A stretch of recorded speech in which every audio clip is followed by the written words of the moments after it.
నరేంద్ర మోడీది రైటా, ట్రంప్ది రైటా? ట్రంప్ ఉద్దేశం ఏంటంటే భారతదేశంలోకి తమ విత్తనాలు తీసుకురావాలని.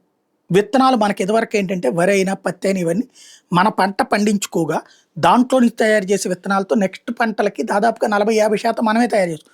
కొంతమంది అయితే పంటని అమ్మడం మానేసి ప్యూర్లీ విత్తనాల కోసమే వేసేటటువంటి వాళ్ళు కూడా ఉండేవాళ్ళు. అయితే తర్వాత కాలంలో వచ్చినటువంటి బీటీ కాటన్ వచ్చాక దాని మీద మనం డిపెండ్ అయ్యాక బీటీ కాటన్ అనేది మన దేశంలో ఉత్పత్తి అవ్వదు, అమెరికా నుంచి విదేశాల నుండి ఉత్పత్తి అవుతుంది. అవి లేకపోతే నెక్స్ట్ లేదు. వీటి ద్వారా వాటి ద్వారా వచ్చిన విత్తనాల ద్వారా వచ్చిన పంటలు క్రాప్ అయితే చేతికి వస్తుంది కానీ మళ్ళీ విత్తనాలు తయారు చేసుకోవడానికి పనికి వచ్చేది కాదు. అలాంటి ఒక సిస్టమేటిక్గా తీసుకొచ్చారు. దాంతోనే ఇప్పుడు ఇబ్బంది పడుతున్నాం. బీటీ విత్తనాలు లేకపోతే కనుక ఇబ్బంది అయిపోతుంది. కాస్ట్ ఏం విపరీతంగా అయిపోయింది. అట్లాగే భవిష్యత్తులో అన్ని విత్తనాలు కూడా అమెరికా వాడి చెప్పు చేతల్లో ఉండేటట్టు చూడాలన్నటువంటి ప్రయత్నం. దాన్ని నరేంద్ర మోడీ అడ్డుకుంటున్నాడు, అంగీకరించట్లేదు. అట్లాగే పాల ఉత్పత్తులు అలాగే ఇతర వ్యవసాయ ఉత్పత్తులని అమెరికాలో ఇక్కడికి తీసుకొస్తే తక్కువ రేటుకి వస్తాయి. లైక్ ఇంతకుముందు కూల్ డ్రింకులు తక్కువకి వచ్చినట్టు అట్లాగా ఇక్కడికి తీసుకొచ్చేసి వాళ్ళ మార్కెట్ ఇక్కడ విస్తరించుకోవాలని చూస్తున్నాడు. దానికి నరేంద్ర మోడీ ఒప్పుకోవట్లేదు.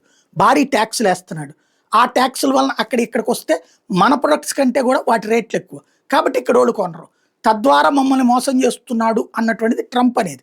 కానీ నా దేశ ప్రయోజనాలు, నా రైతుల ప్రయోజనాలు నాకు ముఖ్యం కదా అంటాడు మోడీ. ట్రంప్ తన దేశ ప్రయోజనాలు ముఖ్యం అన్నట్టే ఇక్కడ నా దేశ ప్రయోజనాలు ముఖ్యం అంటాడు నరేంద్ర మోడీ. ట్రంప్ ఏమో ఇక్కడ రుద్దాలనుకుంటున్నాడు. ఎవరిది రైటు? ట్రంప్ చెప్పినట్టు మన దేశానికి తక్కువకి ఇస్తున్నారు కాబట్టి తీసుకోవడం రైటా? మోడీ చెప్పినట్టు అవి మన దేశ రైతుల్ని కాపాడుకోవడానికి అవి తీసుకోకుండా ఉండడం రైటా? ఇది ప్రజలు డిస్కస్ చేసుకోవాలి. ఎందుకంటే ఇలాంటి వాటిని అడ్డుగా కథలు నడుపుతున్నటువంటిది ఇప్పుడు రాహుల్ గాంధీ కాబట్టి.